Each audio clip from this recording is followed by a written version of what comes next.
What's the meaning of chaat?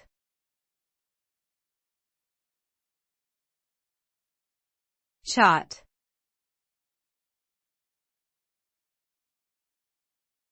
Chaat.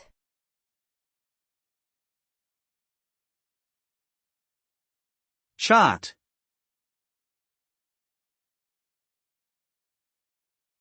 Chaat.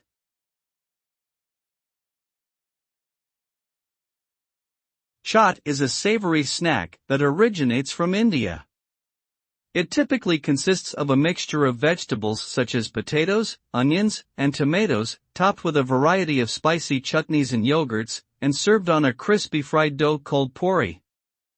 The combination of flavors and textures creates a unique taste sensation that is both tangy and spicy. Chaat can be found at street vendors all over India and is a popular dish during festivals and celebrations.